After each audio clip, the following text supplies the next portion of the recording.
మా గవర్నమెంట్ ఉండగా GO number 55 రిక్రూట్మెంట్స్కు సంబంధించి జీవో 55 అని ఉండేది. కానీ మీరు వచ్చిన తర్వాత జీవో నంబర్ 29 అని తెచ్చారు. ఇది రిక్రూట్మెంట్ ఎట్లా చేయాలి అనే విషయంలో ఒక మార్పు తెచ్చారు. దీనివల్ల ఎవరికి నష్టమవుతుందంటే ఎస్సీ, ఎస్టీ, బీసీలకు అన్యాయం జరుగుతాం. ఎందుకు జరుగుతూ ఉంది? గతంలో ఏముండే అంటే ఒక 100 ఉద్యోగాలు ఉంటే 50 ఫస్ట్ మెరిట్ లిస్ట్ పక్కకు పెడతాం. ఆ 50 పోయిన తర్వాత మిగతా 50లో ఎస్సీలకు 16%, ఎస్టీలకు 11%, బీసీలకు 25% ఆ పద్ధతిలో చేశాం. కానీ మీరు ఆ జీవో మార్చి జీవో నంబర్ 29 తేవడం వల్ల జరిగిన నష్టం ఏంటంటే మొదటి 50లో సపోజ్ ఒక 10 మంది ఎస్సీలు వచ్చింది అనుకోండి, ఆ 10 పెట్టికి 6 తీసుకుంటున్నారు కింద. పాపం ఆయనకు మెరిట్లో వచ్చింది, ఆయన ఓపెన్ కాంపిటీషన్లో వదిలాల్సినటువంటి ఎస్సీని మీరు అక్కడ ఆ 10 మందిని లెక్కకు తీసుకోవడం వల్ల 6 ఎస్సీలను మాత్రమే తీసుకొని ఇక మీ 16 కోటా అయిపోయింది అంటుండ్రు. అంటే దీనివల్ల ఎవరికి నష్టం?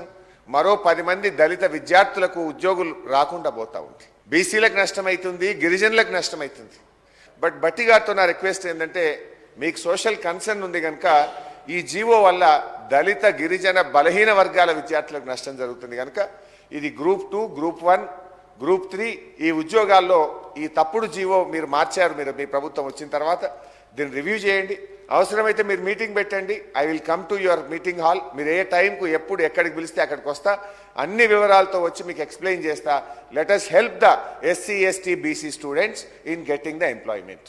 మా గవర్నమెంట్ ఉండగా జీవో నంబర్ 55 రిక్రూట్మెంట్స్కు సంబంధించి జీవో 55 అని ఉండేది. కానీ మీరు వచ్చిన తర్వాత జీవో నంబర్ 29 అని తెచ్చారు. ఇది రిక్రూట్మెంట్ ఎట్లా చేయాలి అనే విషయంలో ఒక మార్పు తెచ్చారు.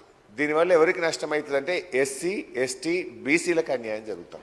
ఎందుకు జరుగుతూ ఉంది? గతంలో ఏముండే అంటే ఒక 100 ఉద్యోగాలు ఉంటే 50 ఫస్ట్ మెరిట్ లిస్ట్ పక్కకు పెడతాం. ఆ 50 పోయిన తర్వాత మిగతా 50లో ఎస్సీలకు 16%, ఎస్టీలకు 11%, బీసీలకు 25% ఆ పద్ధతిలో చేశాం. కానీ మీరు ఆ జీవో మార్చి జీవో నంబర్ 29 తేవడం వల్ల జరిగిన నష్టం ఏంటంటే మొదటి 50లో సపోజ్ ఒక 10 మంది ఎస్సీలు వచ్చింది అనుకోండి, ఆ 10 పెట్టికి 6 తీసుకుంటున్నారు కింద.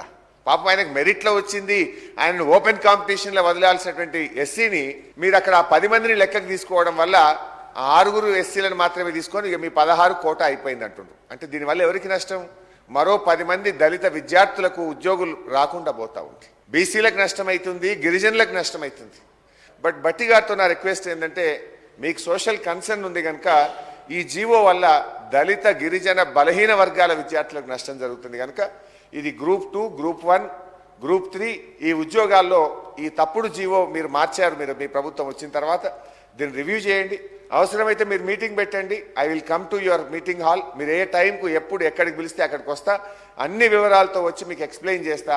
Let us help the SC, ST, BC students in getting the employment.